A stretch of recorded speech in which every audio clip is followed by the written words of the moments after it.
Welcome to day 107 of the New Way. Once again, we have an incident that was recorded in 3 of the 4 Gospels. I'll read all 3 and then we'll discuss it. Let's begin with Matthew 8:23 through 27. Then he, Jesus, got into the boat, and his disciples followed him. Suddenly a furious storm came up on the lake, so that the waves swept over the boat. But Jesus was sleeping. The disciples went and woke him, saying, "Lord, save us, we're going to drown." He replied, "You of little faith, why are you so afraid?" Then he got up and rebuked the winds and the waves, and it was completely calm. The men were amazed and asked, "What kind of man is this? Even the winds and the waves obey him." And Mark's version in Mark 4:35 through 41. That day when evening came, he said to his disciples, "Let us go over to the other side." Leaving the crowd behind, they took him along, just as he was, in the boat. There were also other boats with him. A furious squall came up, and the waves broke over the boat so that it was nearly swamped. Jesus was in the stern, sleeping on a cushion. The disciples woke him and said to him, "Teacher, don't you care if we drown?" He got up, rebuked the wind, and said to the waves, "Quiet, be still." Then the wind died down, and it was completely calm. He said to his disciples, "Why are you so afraid? Do you still have no faith?" They were terrified and asked each other, "Who is this? Even the wind and the waves obey him." And Luke's version in Luke 8:22 through 25. One day Jesus said to his disciples, "Let us go over to the other side of the lake." So they got into a boat and set out. As they sailed, he fell asleep. A squall came down on the lake, so that the boat was being swamped, and they were in great danger. The disciples went and woke him, saying, "Master, Master, we're going to drown." He got up and rebuked the wind and the raging waters. The storm subsided, and all was calm. "Where is your faith?" he asked his disciples.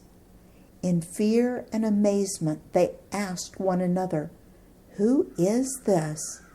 He commands even the winds and the water, and they obey him." I love the fact that the gospel writers record Jesus' life as being real. He got tired, thirsty, lonely. He was real. If I were writing a book about an imaginary hero, I probably wouldn't admit that he fell asleep while most of the other men were working at rowing the boat. I also like it that they record their own personal fear. This was no little tempest. This was so dangerous that even the professional fishermen were frightened and feared for their lives. Mark records that there were other boats traveling with them, so they were all in the midst of this storm. But I primarily love this section of Scripture because I'm like the disciples.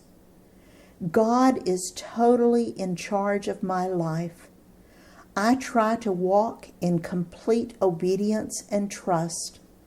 But let a storm come, some problem or situation that I was not expecting, and I panic. Why? The God of the universe is in charge. Why should I worry or fret? Good question. One of my goals these last few years is to learn to live out or evidence my trust in God. Not just trust Him deep inside, but really let it make a difference when there's a need for trust. My God is a great big God who can handle anything. I want to please Him by showing my trust. What do you think trust should look like? I was on an airplane one time, and I noticed, by peeking between the seats, a beautiful little girl. She was probably about 9 months old, just sitting up and smiling and cooing at her mother. I noticed her mother was being very attentive to her. She had her sitting on the tray table in front of her, but she never took her hand off to make sure she was safe. I noticed that she kept talking to the girl, and the girl would smile a beautiful dimpled smile back at her mother. She never took her eyes off her mother. I saw her mother put a sweater on her because she felt cold.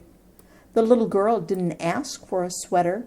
She wasn't old enough to talk, but Mommy knew what she needed. We hadn't flown long before we hit very severe turbulence. I was amazed that all around us people were gasping and even screaming, and some were crying because they were so scared. But the little girl just continued to keep her eyes on her mother and just kept smiling.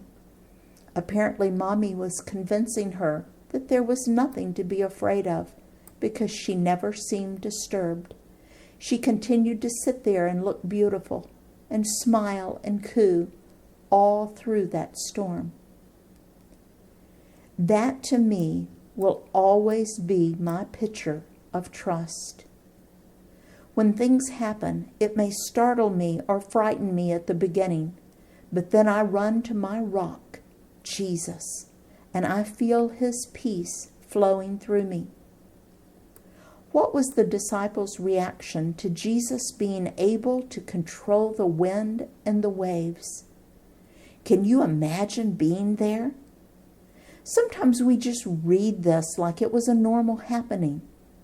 Would it be normal if someone stopped let's say a tornado today? Jesus is quite capable of taking care of the storms in your life. In His service, Dale.